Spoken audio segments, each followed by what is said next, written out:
So,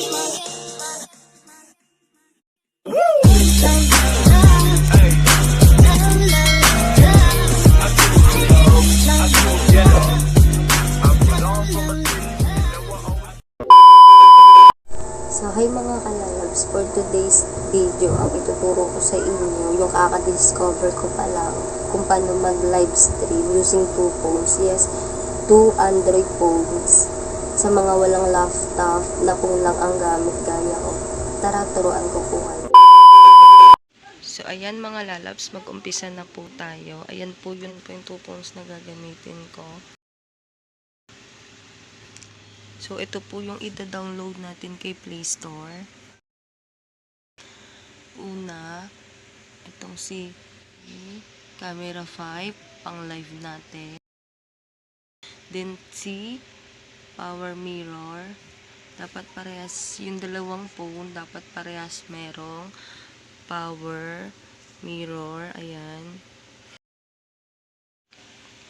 So, kay Power Mirror po muna tayo. So, ayan, buksan natin si Power Mirror.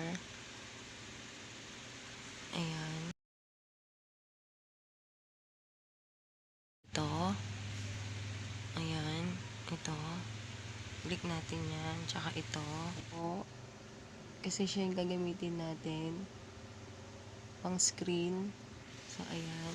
Siya po yung mag-i-scan.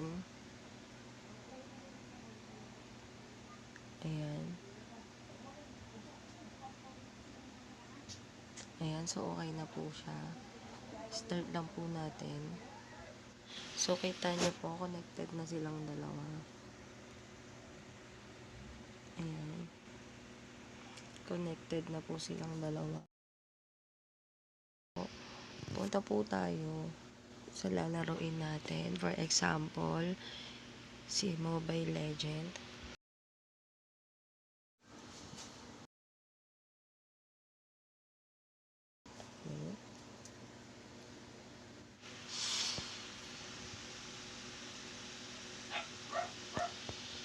Diba? See? Ganyan lang po siya.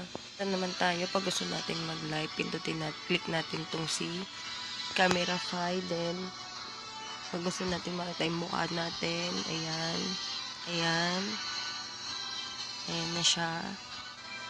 See? Then, pag gusto natin i-live, go, then, Facebook, then, click nyo yung start, magla-live na po siya. Yan, sample lang po yan. Pero sa ngayon po, hindi po ako magla-live. Ayan. Ayan. Ganyan lang po siya kadali. Kita nyo po ba? Ayan. Sana po may natutunan kayo. Sana po nasundan nyo. So, ayun lang po. Salamat. So, sana po nakatulong ko itong content na ito para sa mga baguhan na tulad ko. Kung nagustuhan niyo po itong video na ito, please do like and share. Huwag niyo po kalimutan mag-subscribe para update niyo po kayo sa mga videos na gagawin ko pa. Salamat po. Bye po.